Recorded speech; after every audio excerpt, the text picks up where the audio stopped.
Assalamualaikum anak-anak Venus. Hari ini kita akan belajar tentang aturan keselamatan dalam bus yang ada di halaman 106. Dan nanti setelah kita membaca teks ini, kita akan mempelajari penggunaan huruf kapital dalam nama Tuhan dan agama. Nah, sekarang kita baca dulu ya. Aturan keselamatan dalam bus. Melakukan perjalanan dengan bus ada aturannya. Aturan dibuat ada gunanya. Dengan mematuhi aturan, kita akan selamat dalam perjalanan. Tidak hanya itu, kita juga akan dapat menikmati perjalanan dengan baik. Kita akan merasa aman dan nyaman dalam perjalanan. Ada beberapa aturan yang harus kita patuhi ketika melakukan perjalanan dengan bus. Antara lain naik ke dalam bus dengan tertib, ya, tidak tergesa-gesa dan tidak saling mendorong ya. Duduk di kursi masing-masing dengan baik. Nah, ini tidak jalan-jalan di dalam bis, tapi harus duduk dengan baik ya di kursinya masing-masing. Tidak mengeluarkan anggota badan melalui jendela. Karena sangat bahaya ya anak-anak, jika kita mengeluarkan anggota badan melalui jendela, nanti tangannya, misal yang kita keluarkan tangan, nanti bisa menabrak yang lainnya, nanti bisa terluka ya. Dan berdoa kepada Tuhan sebelum berangkat. Setiap melakukan perjalanan dengan bus, kita harus mematuhi aturan tersebut dengan baik. Nah, jadi ketika kita berpergian dengan bis atau bus ya, kita tidak boleh sembarangan anak-anak, tetap harus ada aturannya. Yang pertama yaitu naik dalam bis dengan tertib. Yang kedua, duduk di kursi masing-masing dengan baik. Yang ketiga, tidak mengeluarkan anggota badan melalui jendela. Dan kita harus berdoa kepada Tuhan atau kepada Allah sebelum berangkat bisnya ya.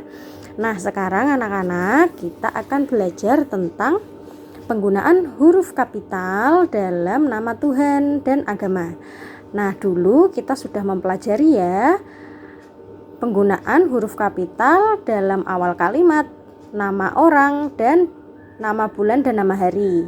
Nah, sekarang kita tambah materinya yaitu nama Tuhan dan juga agama ya. Yang pertama, jika kita menulis Tuhan itu awalnya harus kapital ya anak-anak. Tuhan kita siapa? Allah. Berarti kita kalau menulis Allah, kita juga menggunakan awalan huruf kapital. Nah, seperti ini ya. Allah. Nah, A-nya besar, L-nya kecil, L-nya kecil, A-nya kecil, H-nya kecil. Nah, kemudian nama Tuhan itu tidak hanya Allah, tidak hanya Tuhan, tapi bisa juga yang Maha Pengasih. Nah, yang Maha Pengasih, yang Maha Kuasa, yang Maha Penyayang. Cara menulisnya adalah yang Y-nya besar, Maha Pengasih digabung, kemudian M-nya besar. Nah, yang Maha Pengasih. Yang Maha Kuasa sama ya. Yang Y-nya besar, Maha Kuasa digabung, M-nya besar seperti ini. Yang Maha Memiliki juga, yang Maha Memiliki digabung, Y-nya besar, M-nya juga besar. Seperti itu ya anak-anak. Nah, anak-anak masih ingat gak? Dulu kita pernah belajar agama yang ada di Indonesia. Yang pertama Islam. Jangan lupa I-nya besar ya anak-anak. Yang kedua Kristen. Ya, bagus. K-nya juga besar ya. Yang ketiga Katolik.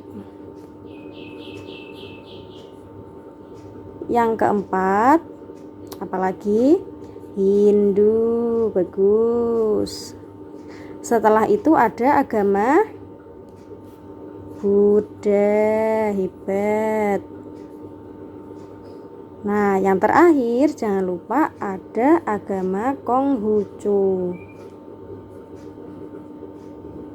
Nah, anak-anak, menulis agama di depannya juga harus huruf kapital atau huruf besar ya. Huruf kapital. Sama seperti menulis nama Tuhan, Allah depannya besar. Kalau menulis agama juga depannya besar. Seperti itu ya anak-anak.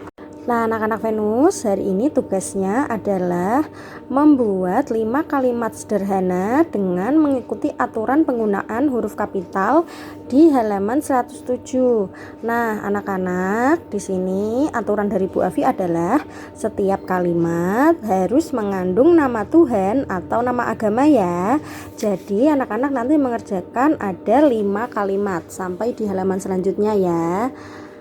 Jangan lupa menggunakan nama Tuhan atau nama agama. Oke, Bu Afi tunggu ya anak-anak. Wassalamualaikum warahmatullahi wabarakatuh. Dadah anak-anak.